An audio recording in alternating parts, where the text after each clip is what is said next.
امیر حلقہ جماعت اسلامی ہند بہار اسٹیج پر تشریف فرما اور حضرات و خواتین،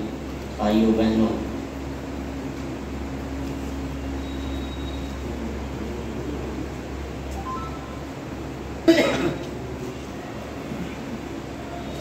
بہت سے لوگ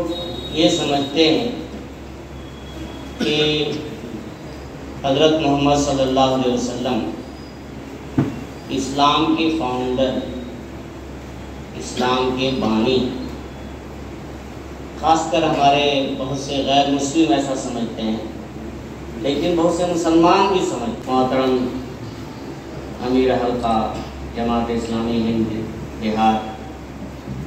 اسٹیج پر تشریف فرما اور حضرات و خواتین، بھائیوں بہنوں،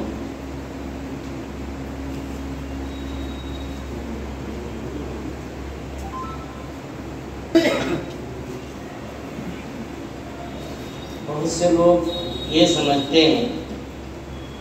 کہ حضرت محمد صلی اللہ علیہ وسلم اسلام کے فاؤنڈر، اسلام کے بانی، خاص کر ہمارے بہت سے غیر مسلم ایسا سمجھتے ہیں، لیکن بہت سے مسلمان بھی سمجھتے ہیں قوم کے لیے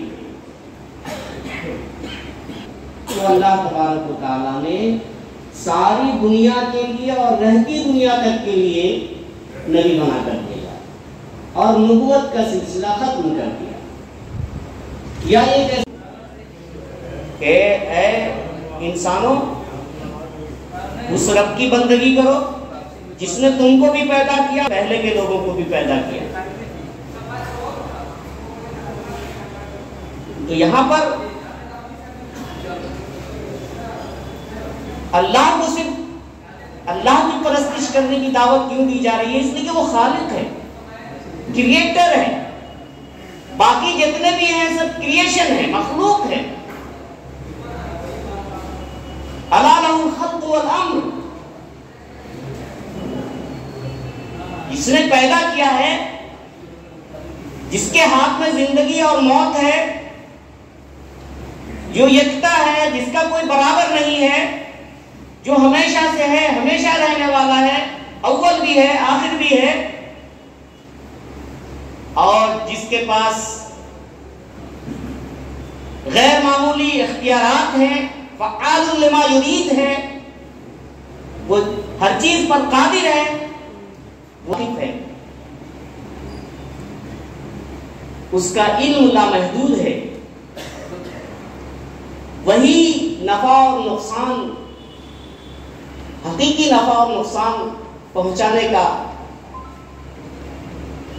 ملکہ اسی کے اندر،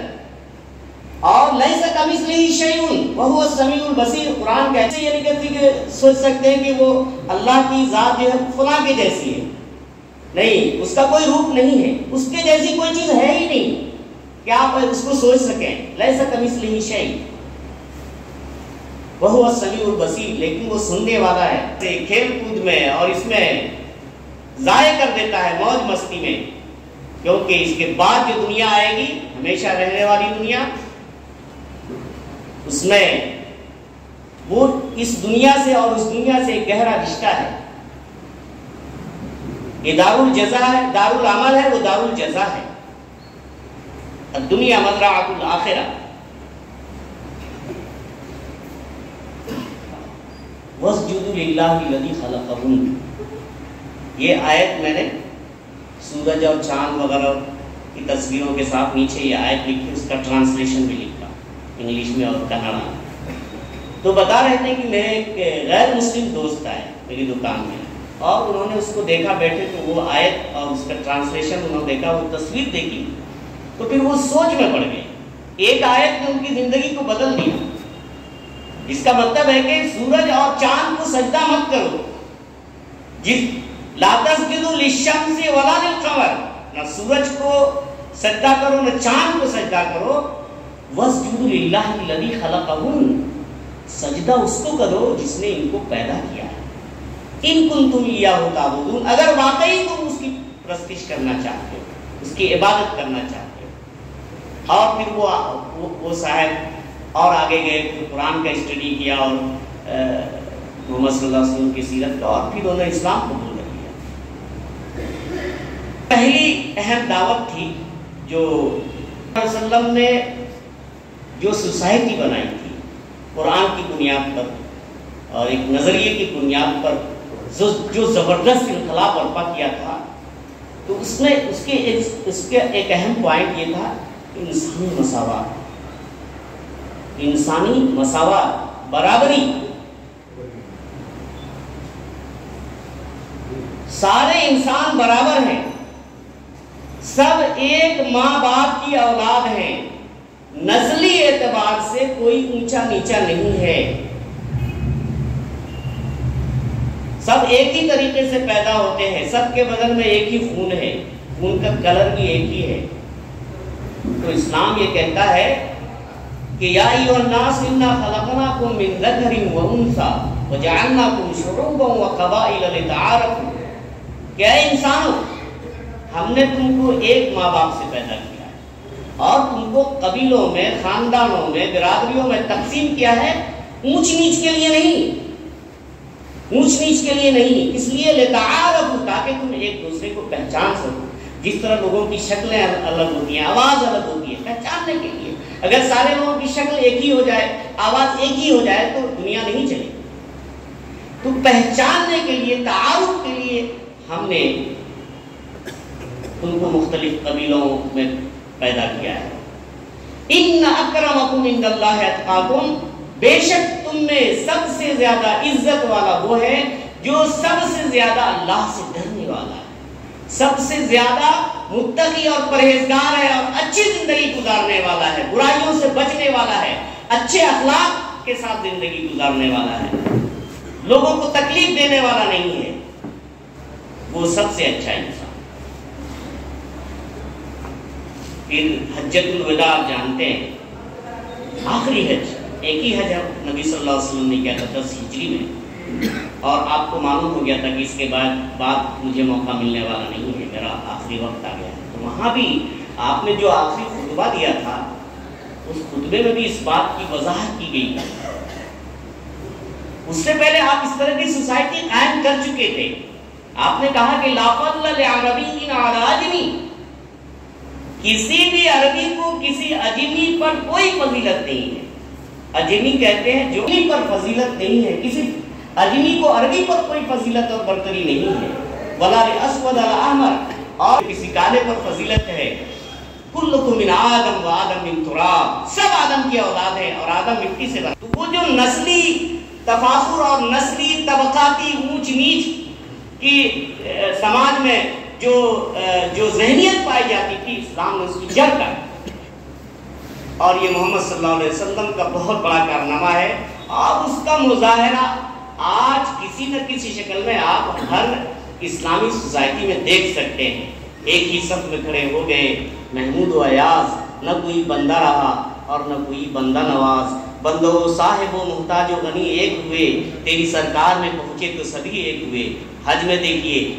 لاکھوں کا مجمع ہوتا ہے،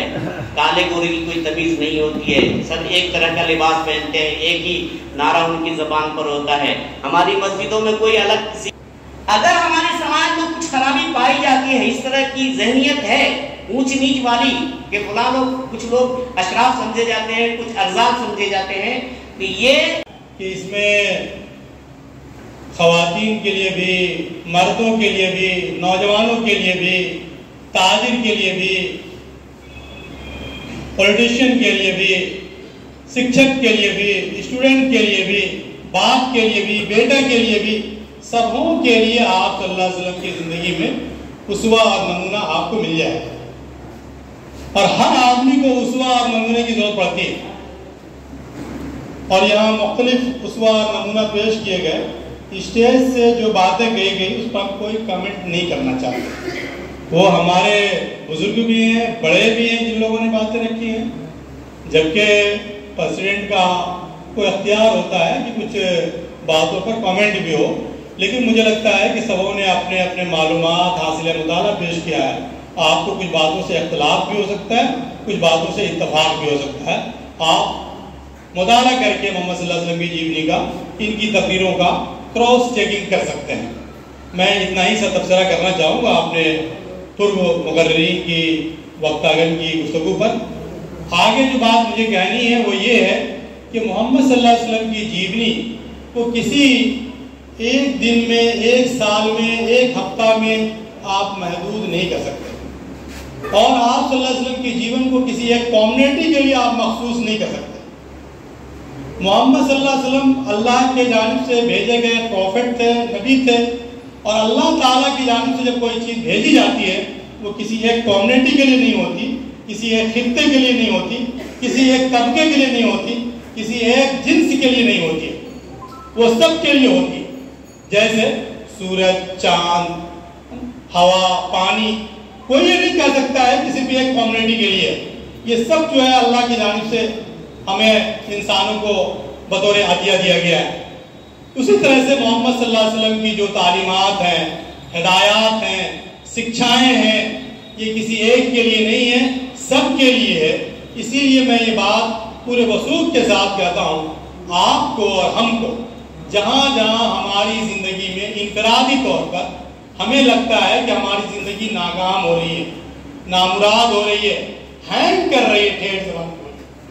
وہاں محمد صلی اللہ علیہ وسلم کی جیون کو پڑھنا چاہیے اور اپنی زندگی کو بہتر بنا چاہیے. عمر رضی اللہ عنہ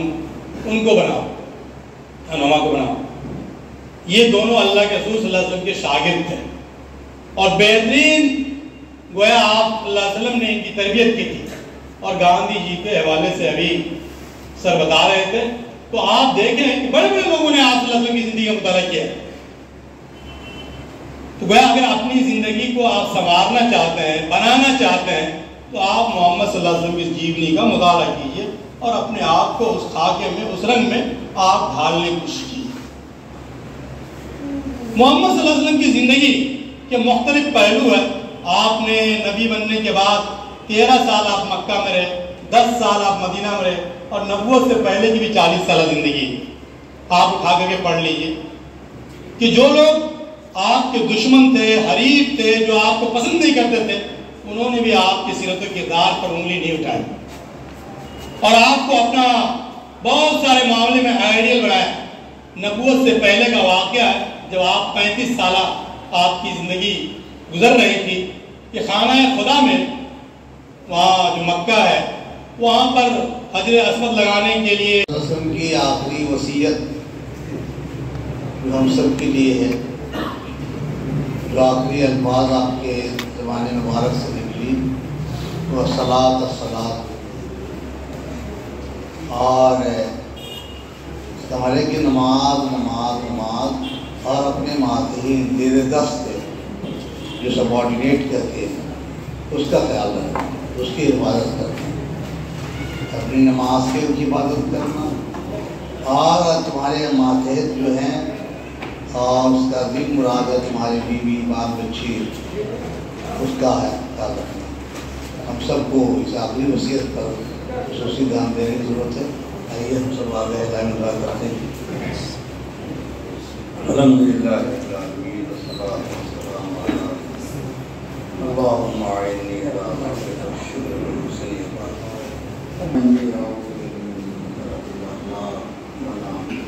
اللہم اهدنا الصراط المستقیم اللہم اهدنا الصراط المستقیم ربنا آتنا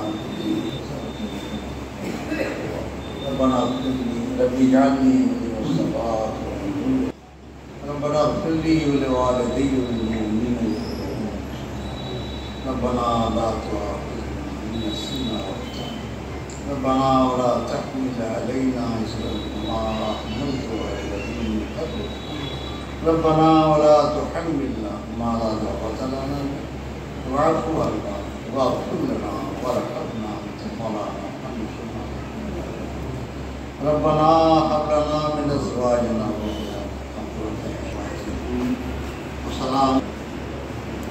اور پروفٹ محمد صلی اللہ علیہ وسلم کو اللہ تعالیٰ نے بھیجا تھا سارے انسانوں کے لیے رحمت للعالمین بنا کر کے، رحمت بنا کر کے. اسی لیے سارے انسانوں کی